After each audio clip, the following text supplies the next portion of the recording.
personal between me and you, and I'm going to do you some serious harm, you big stiff idiot. All right, Brendan Taylor here, True School Sports. I'm with the one and only Steve Bunce. How you doing, Steve? I'm sweating. That's how I'm doing. I'm in Miami. Yeah. It's in the late afternoon and I'm doing what no one's meant to be doing. I'm sitting out in the sun. That's because I haven't seen any sun. I've been here 3 days. It's the first sun I've seen.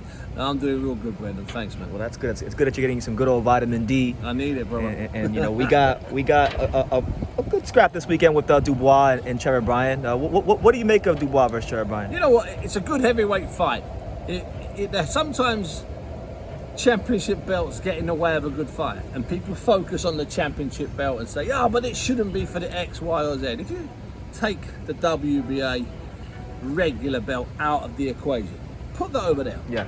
You got one guy that's lost one fight, who's 24. You got another guy who's unbeaten, who hasn't quite crossed over, who's 33, nearly 34, who the reports from the gyms tell you he's a good fighter, but sometimes he hasn't looked impressive in the ring. Yeah, it's true. But he's still an unbeaten American heavyweight. And there's always that idea that maybe he'll just find that good night, that big night. He's told me today he will find it against Dubois. So it's a really good international heavyweight fight. That's the bottom way to look at it, Brendan. In my opinion, it's a wow. The plane. We are by the airport. As you can hear. Whoa.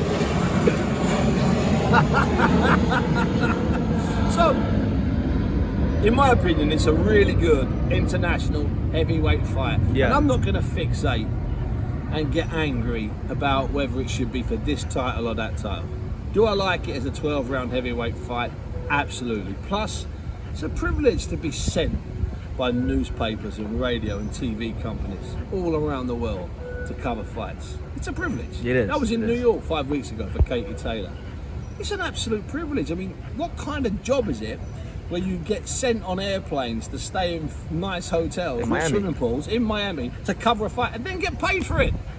Blessing. That's not a job, that's a blessing, brother. You use the word. Yeah, okay. Well, like for our, because we're here based in America on True School Sports. Talk to us about like Daniel Dubois, because like there was a lot of hype coming from the UK, and then Joe Joyce beat him, and what do you feel has been the biggest change in Dubois since the Joe Joyce fight? Well, since the loss to Joe Joyce, which was a punishing loss and a loss that made a lot of people raise their eyebrows, Daniel regrouped, got his act together, and switched trainers. He went from a man called Martin Bowers, who still manages him, really good coach, and a man that was really close to Daniel.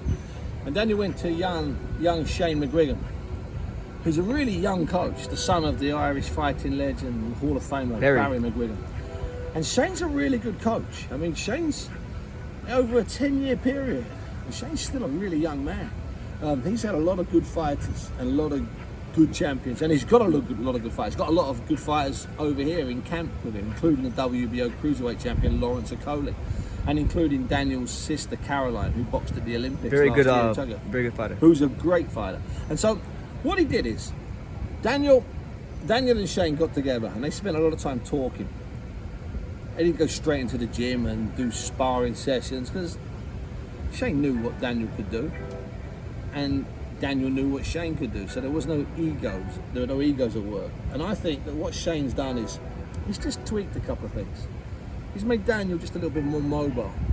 It doesn't mean he's got him dancing. He's just made him a little bit more mobile, because Daniel wasn't that mobile. He moved well, he had good balance, his feet were good, but he wasn't really mobile. So he's making him move his head, move his shoulders, show a few feints, just small things, not massive drastic things. You can't completely strip a fighter down, because Daniel did nothing wrong in the Joe Joyce fight. He just got beat. It wasn't like he committed. And that happens in boxing. And that's the nature of our sport. It wasn't like he had a stupid plan. It wasn't like he allowed himself to get caught with a shot and knocked out. No, he just got beat. So you're working as much inside his head as you are on his physique. And I think that Shane and Daniel, just over the year they've been together, I think they're forming a bond. So the changes I've seen, to get back to your original question, are simply he's a little bit more mobile. But more than that, he might just be a little bit mentally stronger. And to a heavyweight, that's critical. It's the most important thing. Absolutely, bro. Okay. All right. Well, thank you for watching another video on True School Sports, the home of boxing. If you made it this far, do me a favor and do yourself a damn favor. Hit that subscribe button, and surely you will not be disappointed. You know, True School Sports bringing you the latest and greatest, the untouchable, boxing content, interviews, news videos, breakdowns, live fight reaction extravaganza. We've got a great community of people here, boxing fans all over the world, from America to the UK to Australia, and on and on and on. So join the empire today. Hit that subscribe button. Take care and God.